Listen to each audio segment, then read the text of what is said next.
Settled here. Take a sip of coffee.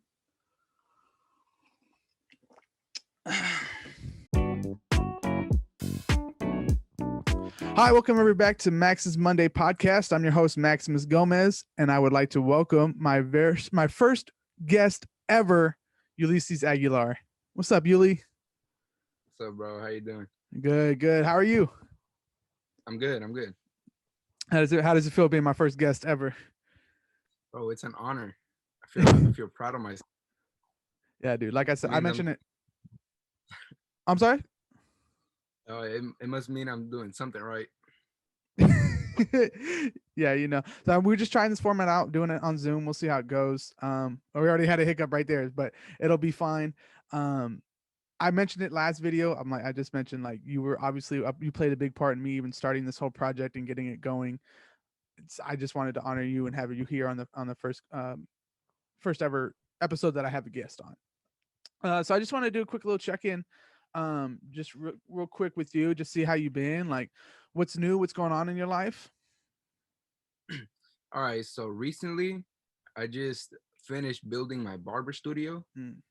So yeah. So like in the past couple of weeks, I've been getting my Snapchat memories filled with like the first ever haircuts that I did. Meaning I started cutting hair like a year ago, and it's crazy that now that looking back at it, because a year later, I got like this whole new like studio that we built damn near from scratch. So that's what I've been. That's what I've been up to in the past like week.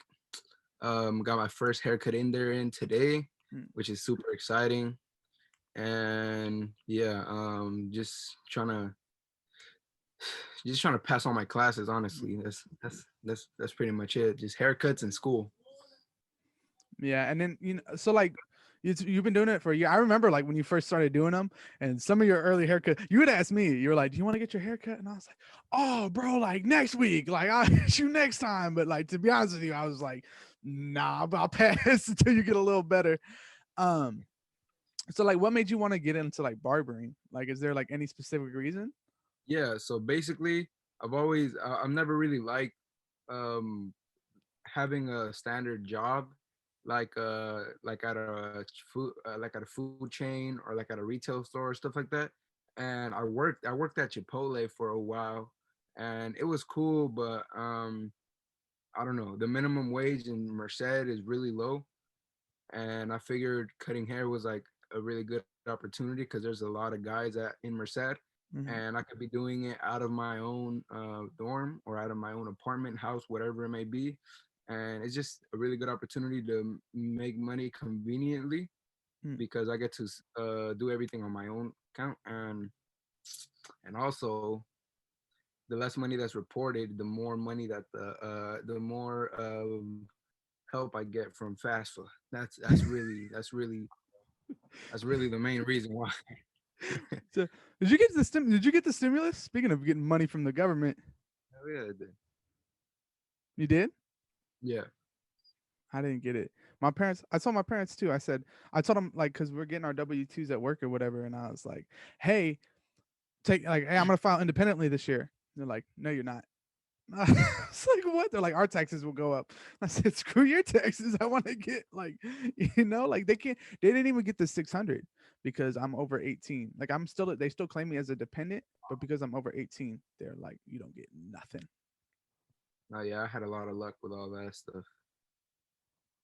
So crazy. But yeah, dude. But going back on the whole barber stuff too is like, you know what they say. When it get, you get a haircut. Like, a haircut is the difference between you being a completely different man. Like having the best time of your life. Having confidence, talking with people. People are more inclined to like gravitate towards you, or it's awful. You get a bad haircut and you just don't want to see anybody for 2 weeks. So you're wearing hats, until you can get back in there. Yeah, I mean, my thing has always been, if you look good, then you feel good, and if you Mm, feel good, you'll perform good. So that's really the thing that I like, and it's just like it's also outside of like just the haircut itself. It's a form of like art expression, I mm, guess. So it's just like art. It's just a different haircut every time, and it's like you're just working to like perfect the the haircut every single time, and you also get to like give them a confidence boost, like you said. So Mhm. that's also really dope. Like seeing somebody leave the chair and like just like they feel fresh as hell. Like they just gonna be going to like the store for like no reason just to show off their cut. You know what I'm saying? Mhm. Mhm. I know I get my my hair cut by my cousins. My cousins, they do barbering, and they always do a great job. I haven't been for a couple weeks. I need to go and get my hair cut, and then and it's also this funny thing my dad used to always say. He was like, I would cheat on my girl before I cheat on my barber. It just kind of shows like how significant. The loyal people are sometimes. Hmm. Hmm. But yeah, barbering, it's a huge industry, dude. And especially out here in the Bay Area, like I know tons of barbers. Every barber that comes up, everybody has their clientele, no matter their clientele, like no matter their prices go up, they keep their clientele. And there's more barbers come up, and there's just enough clients to go around for everybody. You look at the ratio of the population, how many men there are compared to how many barbers, and it's just like it's crazy. It's crazy. There's clients for everybody. Mhm. I totally skipped over this whole part, kind of introing you, and so we obviously we went to school together in UC Merced. Um, we weren't roommates, but you just lived a couple doors down. I think you were. I guess that's not true. I had my suite mates, but I was gonna say you were one of the probably the closest room with guys in it. You're just right there. And then you live in Richmond, right? Yeah, Yeah, nice, nice, nice. And then just listen, like your major and stuff. I'm a business major. Mm. I'm a business major, and yeah, that's yeah, that's Is pretty there much is it. there a specific something that you want to do with your major, or you just kind of is it just something general that you're gonna get? Honestly, I want to be an entrepreneur. I Mm. want to own my own business, but I want to know what the hell I'm doing before I do that. You know, a lot of people talk about starting your business and stuff like that. Just like doing it and starting it and taking action, and then learning stuff on the way. But I mean, I kind of want to know what I'm doing while I'm going through the whole process of like building it from scratch. You know what I'm saying? Because it's tough. It's a lot of competition. So I want to make sure that I give myself the best advantage to know what I'm doing and to do everything based on my knowledge instead of just learning, making mistakes and learning from them. Obviously, mistakes are gonna come, but I rather learn and then apply it. Yeah. And then, like I feel like that was a really big thing, especially over the pandemic, was people like starting your business. Even before the pandemic, like that was a really big thing, is being an entrepreneur, getting your business started. I think the trend right now, like really big, is stocks. I don't know if you've invested anything. Yeah, You got yeah, stocks. yeah. I've been investing for like a year. You want to throw any tips out there? I don't Really, know if you want to give. I mean, I feel like I'll just share this. I feel like I've been doing really good, like really really good, and I feel like it's just one of those beginners luck type thing. Mm. And I started investing right before the pandemic started, so I got to buy in when shit was hella low, when stocks were really low. So I feel like it's either luck or I either am a genius. I don't know. We have to I find feel out. like it's probably I have my coworker. There's a coworker I work with, and he's super invested in stocks. I've never been a stocks guy. I've never found number one. Like it's interesting, but I've never like had like a real passion for it. And I'm also not super big on making money in general. I don't know. But it's still super interesting, everything that's going on recently. I'm trying to think of something, and it's like a gamble, right? It's like gambling almost, right? yeah. I mean, it's because you don't there isn't an algorithm. Nobody there isn't anything that tells you what's gonna make a stock go up or go down. There's like no way to find out damn near. You just gotta do a bunch of research and hope that your research like you like come to a conclusion whether you think it's gonna go up or it's gonna go down, or whether it's a good time to buy or not good time to go buy based on your research. And it is, I say it is more of a gamble because nobody actually knows or who controls the stock market or what controls the stock market.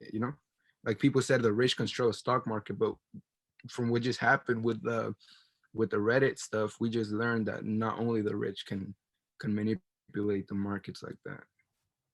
I saw this other thing too. I saw a tweet today too. Just kind of last thing I want to mention. It was like, uh, if you've already heard about if you heard other people are telling you to buy a stock, you're too late. Yeah. It's too late. Like you want to find it before anybody. It's almost like that fad. It's like I found this artist first, or I listened to this first, or I was doing that. I was on that trend before anybody else was. It's like that with like stocks is the same way, but money is involved. Have you heard of the Dogecoin crypto thing? A little bit, right? The I heard funny,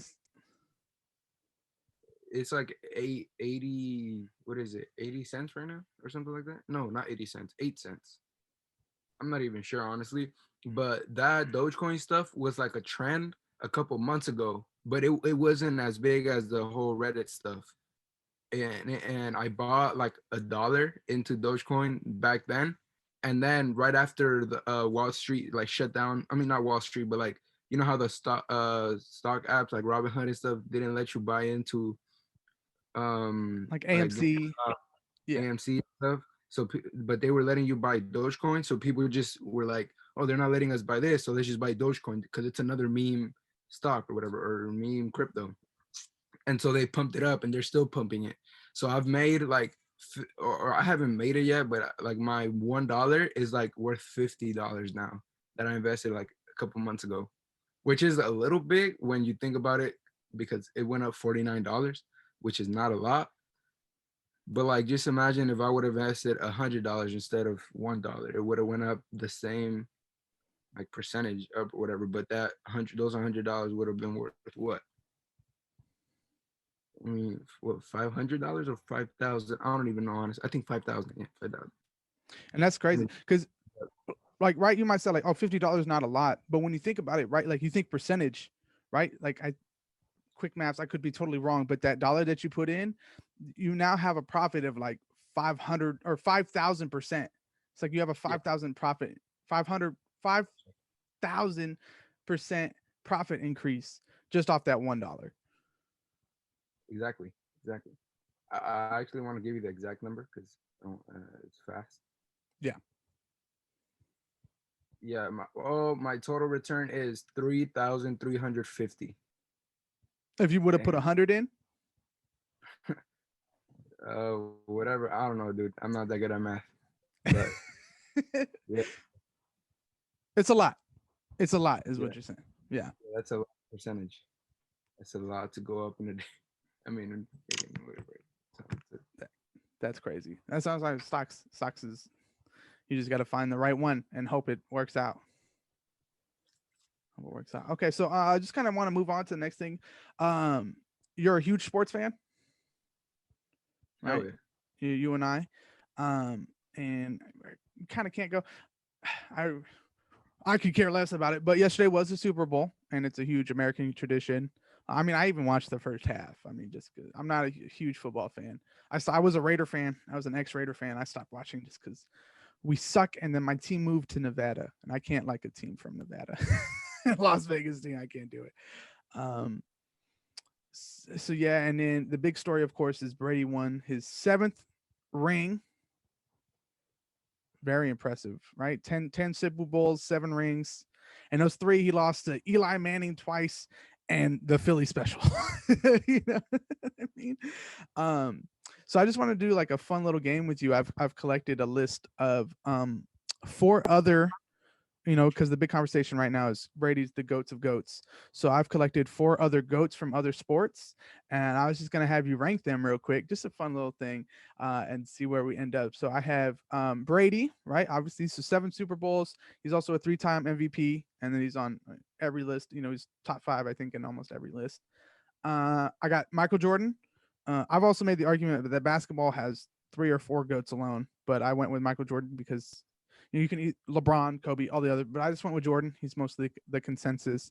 5-time MVP, 6-time champion. He's 5th highest scorer in the NBA, and then of course considered the GOAT amongst many. I have Pele. He was a former soccer player, super old now. He played in 60s and 50s and 60s, and but he's won 3 World Cups. He's He was the highest goal scorer ever until recently with Ronaldo. I also thought about mentioning them, but I think Pele with the 3 World Cups, highest goal scorer. I think he's pretty much up there. I got Wayne Gretzky. I don't know how much hockey you watch, but Wayne Gretzky is considered the goat of hockey. He might probably be the 5th one on that list, but he has the most goals, most assists. He also has 4 championships in with that. And the last athlete I wanted to mention was Serena Williams. She's got 23 single titles by herself, and then 14 double titles. Major trophies with her sister Venus, and she's often regarded as one of the greatest, not just tennis players, but athletes of all time. So we got Brady, Jordan, Pele, Gretzky, and Serena Williams. Where you got? All right. I think last place has to be Wayne Gretzky. Just because hockey is the least global sport out of tennis, baseball, basketball, soccer. Mhm. I think, right? Tennis, I mean, yeah, hockey is like mostly an American Like who's sport. playing I might be hockey? wrong. Who's playing hockey in like Africa or like Asia? Yeah, I mean, I don't really know, but I will say, as great as he is, I think he was the greatest in like a country, in a sport that's around one country, just like Tom Brady, because that's also not a global sport. So competition is less, and it's like concentrated on just one country instead of the entire world, as opposed to like Serena Williams, who she's playing.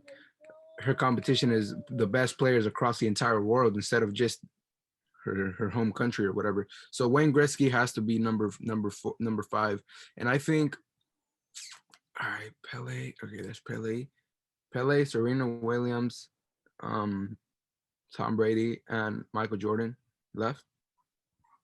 I think I gotta go Tom Brady in number 4. It's extremely impressive that he's won 7 Super Bowls, but he only plays offense. And one thing about like I was having this argument today with my cousin about, he asked me if it's more impressive that Jordan won 6 rings or Tom Brady with 7. But I think it's Jordan, because in basketball you play series, and in the 7-game series the best team is always going to win. A worse team can beat a better team 4 out of 7 times, in my opinion. Mm-hmm. So I would so yeah, considering that Brady was the best player on only 5 of those as well. He was a Super Bowl MVP 5 out of 7 times, and he doesn't even. There's like a whole half of the game that he doesn't even play. The defense that he relies on is the coaching and another 11 like players that he's not even like a part of. So yeah, I would rank him number 4. Number 3, I think I gotta go with Pele. Actually, I don't know enough about tennis, Mm. but I know it's a global sport. I know it's played everywhere, and unlike like Michael Jordan, Tom Brady, their best player is the best players, man and female or whatever, are from all across the country. Like Federer, he's like Argentinian, or Nadal or whatever. It's like Nadal, right? Yeah. an Argentinian dude. Serena Williams. It's just like global, you know. Just So just for reference, just for reference, in the modern era, I think she's the only. I don't know if she's the only person. I think Nadal or Federer, one of them, but she's the. Just to be safe, she's the only woman that's won all 3 opens. It's the Australian Open, the U.S. Open, and I just forgot. I think it's the France Open, the Grand Slams. So like you said, global sport. I don't know enough about tennis or Pele's career Hmm. to rank both of them, but I know 3 World Cups is like damn near impossible. That's like I don't think anyone's ever gonna do that again, because a World Cup is every 4 years, and winning 3 World Cups in a row, so being the best team in the world every 4 years at that exact time when the World Cup is, and still going on to, even though you're the best team, going on to beat every single team that is in your way to win the World Cup. I think it's people like don't understand how hard that is. Like in the past 5 World Cups, we've had 5 different winners. So it's just I think that's like I doubt I see that ever happen again. As so yeah, and I don't know. Serena and Michael Jordan. I mean Pele. I don't know. I can toss them up for 2 or 3, but I think Michael Jordan is a goat. Is I think I would rank Michael Jordan above all of them because he won 6 NBA championships, 6 NBA Final MVPs, every single series. I don't even think he trailed in a series in the finals. I think he trailed like once against this. Did he ever trail in a series? I don't know. I'm not off the top of my head. He, I don't think so he though. he never even lost 3 games in a final series. He never even went 6 games. And like I said earlier, a series, a 7 game series is like the best way to it's the best way for the better team to come out on top because you got to win 4 out of 7 games, and the worst team isn't doing that. The better team is going to win 4 out of 7 games. So just combining that with him being the best player every single year, and uh, 6 out of 8 years winning, like nobody else has ever done that, and I don't see that being replicated again ever. And I And think too, like when you talk about goats, right? Like for me, when you talk about the goat, it's so much more than just what they did in the sport. Like for me, of it is like influence not only on the game but on society. Like, it, and for me, it's just like I've never like I hear Pele references everywhere. Like he's not like what his like you said. Like I don't know a lot about his career, but rappers rap about him a lot. He just Ronaldo barely just passed him on all time goal scoring. Serena Williams is a huge influence. She's a huge feminist. She's a symbol for feminists and the empowerment of women and Wayne Gretzky. I've heard Wayne Gretzky lines before, and Brady is you know obviously one of the greatest to ever play football, but uh maybe just I'm not around the sport enough, but I don't hear a lot of people being like, I want to be the next Brady. mm, You know what I mean? Like I hear a lot of people like, I want to be the next MJ, or I want to be the great. I want to win 3 World Cups like Pele. Like when you talk about influence and impact, I just feel like those other 4 compared to Brady have more. And like I said, we've talked about basketball. I mean, it's not even unanimous that MJ is the GOAT of basketball. That's what I was saying. It's like for me, I was talking with some friends yesterday. There's 3 and 4th best players in sports that I would put over Tom Brady when it comes to GOATs. Like I said, basketball, you have people like LeBron, Kobe, Bill Russell gets brought up a lot, Wilt Chamberlain, and and and and none of those basketball players that you just noticed are the most accomplished. Kareem is the most accomplished. yeah. That just puts a lot of into Let me put some perspective. respect on Kareem's name. I totally forgot him. Thank you. You forget that. Um, 6 MVPs, 5 championships, top leading scorer ever. yeah. Never lost in college or high school. But you know what? And again, and then obviously, like we said, like with tennis, like Nadal and Federer. I didn't even mention people like Michael Phelps or Muhammad Ali, Pele. Obviously, you have Messi and Ronaldo. Um, so there's just and like you said, I think you brought up a great point with football is with especially Tom Brady. You only play one side of the ball. Mm-hmm.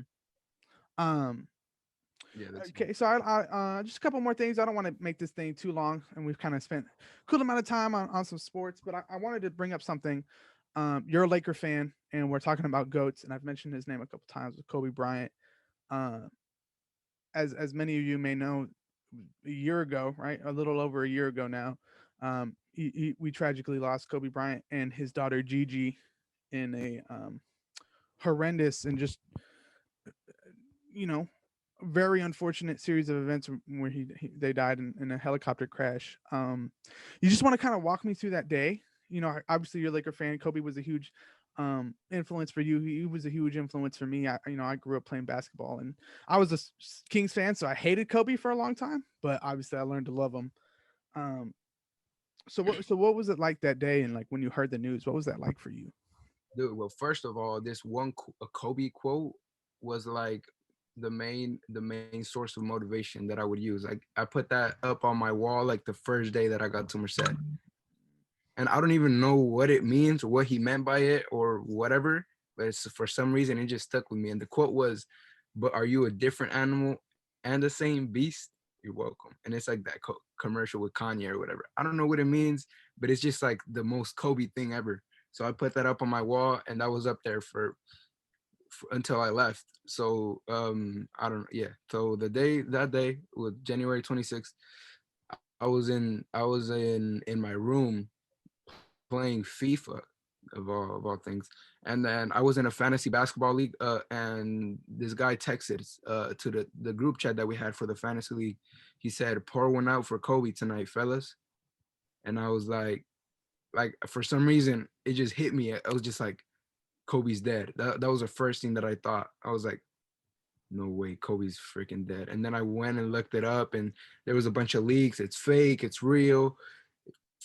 This person was in the Hayaka. I was just like, wow. And I went to Merced that same day, and I saw you guys, and we want to go play basketball that same day. If you, I don't know if you remember that, but it was a sad day, man. And well, talking about that, a year ago today was when I went to the Lakers game, Lakers Warriors game, here at Chase Center, and they had the whole Kobe memorial, not memorial. It was like the Kobe video and the whole. They were just paying homage to Kobe and stuff. And it's sad day, cool day, but sad, man. That's by far the craziest celebrity death that I've experienced before. I remember. Yeah, I remember. Somebody had texted me, and it was like a minute after the TMZ report came out, and I was like, from that very minute, like I stuck with the story all day, just following it, and um, it was like unbelievable. Like I didn't want to believe it. Like it was really hard for me to like grasp, like, because so I don't remember who said it. It was somebody, somebody who had played with Kobe, and they said you just expected him to like turn out okay. Like that's just who Kobe was. Like you just didn't expect him to just die. And then um Anyone, anyone in the world were to survive a helicopter crash, it would be Kobe. it would be Kobe, right? And then like it was really sad, like Kobe. And then when I found out his daughter was in the crash too, dude, oh, it broke my heart. It broke my heart. And then my one of my best friends, he's huge Kobe fan, and I kind of had to break the news to him, and that was really hard. And like my dad, like my brother's name is Kobe Jordan. It's Kobe Jordan Gomez, and so he's named after Kobe. My dad loved Kobe, and my dad has a ball signed by rookie Kobe. Damn. And so having that talk with him, and like he was, I think that was, it was so crazy. It was like a month after Juice World had died, RIP the legend, to him as well. But I was talking to a friend, and I was like, celebrity deaths just don't really hit me like that. Like we have lost people before, like it just, I don't know, it just doesn't really hit me like as hard. But this was like the first one that really got me. I think the only one before that was like Muhammad Ali, was like really. It was like, oh, but if he was old, like if he was old, that was the other thing too. Was like Kobe was so young, like it was so just unexpected. Yeah. And you see the goats from the 1900s. You see Kareem, old as hell. Bill Russell, old as hell.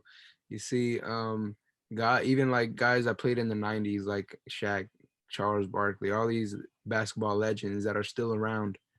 And even though you might hate their opinions sometime, it's just nice to have them around. And it's just like we we're not gonna get to see Kobe like grow old and like give us knowledge or like keep dropping those ESPN like detail shows. You know which ones I'm talking about? Mhm. Yeah, but that was and then all the media attention he would get, like just because he was like a dope dad, was also like inspirational, bro. And sad, bro.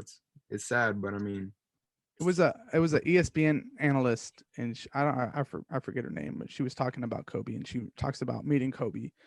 Um, and she was, I met him and asked him what it's like having a daughter and stuff, and he was like, she asked him like, if you could, like, would you want another daughter? He was like, I would have 100 more.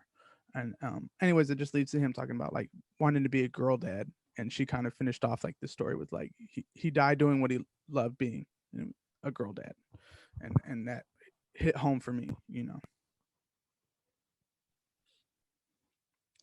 So, um, anyway, so we're kind of running on to the 30-minute mark. I don't know if you want to go a little bit more, if you want to kind of cut it off now. I'm not sure All right. what you're down for. All right. I mean, you said it. You were gonna talk about skydiving. You can ask me a little bit about that, and we can end it there. Okay. Okay. So I'll just kind of edit this part out real quick. So let me just kind of do a little leeway, just kind of. So yeah, so Kobe, super sad and super upsetting, but just trying to keep his legacy on. And one thing about Kobe was his willingness to try anything and to be brave about it. And you recently had an experience like that, right? You went skydiving. Yeah, bro. So just, I just want to preface, like, that is a bucket list for me. I've been wanting to do that. I'm really into stuff, not really into stuff like that, but it's definitely something I want to try. So I'm just curious to see what it was like. Just tell me a little bit So, about it. so I've been to three different like amusement parks where they have like that. I don't know if you've seen that bungee cord jumping type thing that they have in like big amusement parks. That is like it's like a freaking they tie you up and they throw you off of like this huge like bungee cord that are super high. They have them in like Six Flags, Okay. Discovery Kingdom, Magic Mountain, Great America. Those are the three that I've been on, and all of them are like 200 feet tall, 200, 250, something like that, which is crazy. And it just feels like your stomach drops. And I love those, even though you got to pay like $30. Mhm. I freaking love those types of rides. And then the highest one that I went, which was like a drop tower ride, is the one in Six Flags and Magic Mountain. That is like close to 400 feet tall, which is crazy. And it's like you're falling at like 150 miles per hour for like 3 seconds. Seemed like a lot, but it feels like a lot. And I just love those. And I've always wanted to skydive because I love like the adrenaline rush or whatever. And I was like, whenever I turn 18, that's the first, like, that's what I'm gonna do on my 18th birthday. Never happened. And then I turned 19 and it was too expensive. And then I turned 20. Well, I haven't even turned 20 yet, but my girlfriend was asking me what I wanted for Christmas. And I was like, just give me just give me a ticket to skydive. And that's what she did. And it was expensive, but I mean, she bought it and I went. It was in Tracy, California. So ironically, I got to look out of the plane and see the whole like Central Valley and stuff, which is pretty cool. And yeah, I was like super high up already. I was like starting to get dizzy and stuff. And she was like, "Oh, we're halfway there." I was like, "Holy shit." So yeah, we kept on going up until what was it, like 13,000 feet? And then it all happened so fast. I feel like my brain and my body just went into like a defense mode. Like when I was like falling out, it was just like I couldn't really like feel it. I was just like falling, and my body was like asking like, "What the hell is going on?" If that I don't know if Mm. that makes sense. I feel like you gotta experience it to understand, and you will like fully relate. But yeah, I feel like my body was like in shock, and it didn't, and I feel like I didn't really understand what was going on Mhm. up until like pulled the parachute and finally got to like out of that like free fall zone.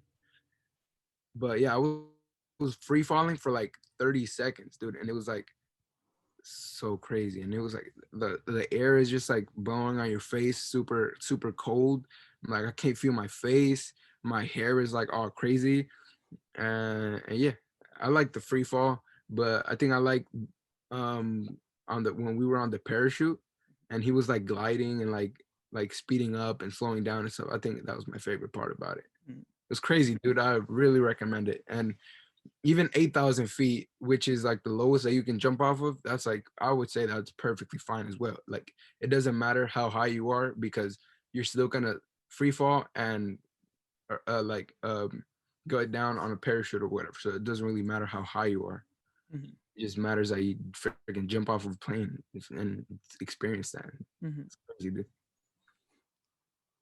Well, dude, super exciting, super cool. That's kind of. I don't really have any more questions. We're running on the 35th minute mark. So I'm just gonna kind of wrap it up now. I always great talking to you. I love talking to you. You're one of my closer friends from the Merced group, and we've had hours of discussions. So it's this is actually one of the shortest discussions we might have ever had. It's uh not too common where we only have 30-minute conversations, but I want to keep it somewhat short. I would absolutely love to have you on the show again, and there's a million things we could talk about. So we'll definitely have to schedule another one again so we can sit down and talk. Oh yeah, bro. All right, appreciate it. Thank you so much, Yuli, for being here. Thank you everybody for tuning in.